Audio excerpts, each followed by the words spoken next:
பக்தர்களின் இல்லம் சென்று அருளும் செம்புலிங்க ஐயனார். கடலூர் மாவட்டம் விருத்தாச்சலம் அருகே உள்ள முதனை கிராமத்தில் இயற்கை எழில் கொஞ்சம் காடுகள் சூழ்ந்த இடத்தில் செம்புலிங்க ஐயனார் கோவில் அமைந்துள்ளது. பல லட்சம் மக்களுக்கு குலதெய்வமாகவும் இஷ்ட தெய்வமாகவும் விளங்குபவர் இங்கு அருள்பாலிக்கும் செம்புலிங்க ஐயனார். இவர் சுயம்புவாக தோன்றியவர். சிற்பிகளால் செதுக்கப்படாமல் இறைவனின் பேரருளால் ஒரு கல்லில் தானாகவே தோன்றும் தெய்வ உருவத்தை சுயம்பு என்று போற்றி வணங்குவார்கள். இவ்வாலயத்தில் மூலவராக அருளும் பூரணி புஷ்கலாம்பாள் சமேத செம்புலிங்க ஐயனார் கிழக்கு திசை நோக்கி காட்சி தருகிறார். முதனை கிராமத்து மக்களின் வழிபாட்டு தெய்வமாக விளங்கும் இவர் வேட்டைக்கு செல்லும் போதும் திருவிழா காலங்களில் நடைபெறும் வீதி உலா நிகழ்ச்சியின் போதும் ஒவ்வொரு பக்தர்களின் இல்லங்களையும் தேடி வந்து அருள்பாலிப்பதை வழக்கமாக கொண்டிருக்கிறார். இந்த வீதி உலாவின் போது செம்புலிங்க ஐயனார் யானை மீது ஏறி மேளதாளம் முழங்க அரோகரா கோஷங்களுடன் சல்லடம் கட்டி வில்லம்பு கேடயம் சக்கரம் போன்ற ஆயுதங்களுடன் தீவெட்டி சுட தகதகப்பில் வலம் வருவார். செல்லியம்மனுக்கு தனி சன்னதி. இந்த கோவிலின் பின்புறம் வடக்கு திசை நோக்கி செல்லியம்மன் சன்னதி தனியாக அமைந்துள்ளது. குழந்தை இல்லாத தம்பதிகள் இங்கே மாவிளக்கு ஏற்றி வழிபாடு செய்வதுடன் தொட்டில் கட்டி வணங்கினால் செல்லியம்மன் மழலை செல்வத்தை வழங்கி குறையை தீர்த்து வைப்பார் என்பது பக்தர்களின் நம்பிக்கை.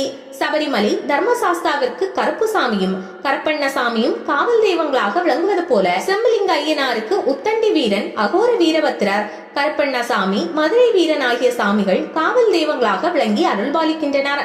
செம்புலிங்க ஐயனாருக்கு பிரதான காவல் வீரனாக விளங்கும் உத்தண்டி வீரனுக்கு கிழக்கு திசை நோக்கி தனி சன்னதி அமைக்கப்பட்டுள்ளது. தெற்கு திசையில் உள்ள வாசல் வழியாக சென்றுதான் உள்ளே இருக்கும் உத்தண்டி வீரன் கொப்பாட்டி அம்மனை வணங்க முடியும். துரைராஜ கம்பீர உத்தண்டி மகாவீரரான இவர் சிவப்பு நிற குதிரை மீது அமர்ந்து வில்லம்பு கேடயம் வேல் போன்ற 18 ஆயுதங்கள் தாங்கி முறுக்கிய மீசையுடன் பட்டாடை அணிந்து பாதத்தில் சிலம்பு பூட்டி கிடுகிடு தப்பட்டை மேலதாள வாத்தியங்கள் முழங்க வீணை இசை முழங்க ஐயனாருக்கு முன்பாக காவலாக பவனி வருவதாக பக்தர்கள் நம்புகின்றனர். இவரை வணங்குவதால் எதிரிகளால் சூழப்படும் தடைகள் அகலும். வேண்டிய வரங்கள் வேண்டிய உடனே கிடைக்கும். மனதிற்கு தைரியம் அதிகரிக்கும். அறிவாற்றல் தரும் அகோர வீரபத்திரர். மற்றொரு காவல் தெய்வமாக அகோர வீரபத்திரர் தெற்கு திசை நோக்கி தனி மண்டபத்தில் காட்சி தருகிறார். இவரை வணங்குவதால் ஞானம் கிடைக்கும், அறிவாற்றல் பெருகும், தடைகள் அகலும், தோஷங்கள் நீங்கும். இதே போல கருப்பண்ணசாமி கருப்பழகியுடன் மேற்கு திசை நோக்கி தனி மண்டபத்தில் காட்சி தருகிறார். இவர் மாந்திரீகத்தால் ஏற்படும் தீமைகளை சரி செய்து தன்னை வணங்கும் பக்தர்களுக்கு பாதுகாப்பு அரணாக விளங்குகிறார். பொம்மி சமேதரரான மதுரை வீரன் புலி வாகனத்தில் கிழக்கு திசை நோக்கி தனி மண்டபத்தில் காட்சி தருகிறார். முப்பூசை படையின் போது பலி கொடுப்பதற்கான உத்தரவை இவரை வழங்குவதாக கூறப்படுகிறது. தமக்கு வீரன் கிழக்கு திசை நோக்கி தனி மண்டபத்தில் தமக்கையை கையில் வைத்து காட்சி தருகிறார். இவர் செம்புலிங்க ஐயனார் பவனி வரும்போதும் வேட்டைக்கு செல்லும் போதும் கிடுகிடு தப்பட்டை முழங்கி முன்னே செல்வார். இத்தகைய சிறப்பு மிக்க இந்த செம்புலிங்க ஐயனார் சுவாமிக்கு தைப்பூசத்தன்று சித்தர் ஏரியின் வேல் முழங்குதல் நிகழ்ச்சி நடைபெறும். அப்போது லட்சக்கணக்கான பக்தர்கள் இந்த கோவிலுக்கு திரண்டு வந்து வேல் முழங்குதல் காட்சியை கண்டு கழிப்பார்கள். அன்றைய தினம் இந்த காட்சியை காண வரும் பக்தர்கள் வைத்த கோரிக்கையை செம்புலிங்க ஐயனார் உடனடியாக நிறைவேற்றுவார் என்பது பக்தர்களின் நம்பிக்கையாக உள்ளது. முச்செடிகள் வளராத இடம்.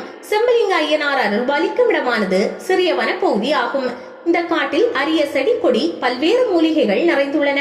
இந்த பகுதியை ஆண்ட மகாராஜாவும் மகாராணியும் காட்டினுள்ளே சென்று செம்புலிங்க ஐயனாரை வழிபட வரும்போது மகாராணியின் புடவை அப்பகுதியில் இருந்த முள்செடியில் பட்டு கிழிந்துள்ளது.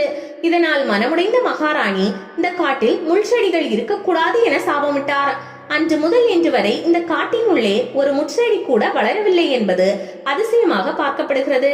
அமைவிடம் கடலூர் மாவட்டம் விருத்தாச்சலம் அருகே உள்ள முதனை கிராமத்தில் சித்தர்கள் வாழ்ந்ததாக கருதப்படும் சித்தர் ஏரியின் வலதுபுறத்தில் இந்த கோவில் அமைந்துள்ளது.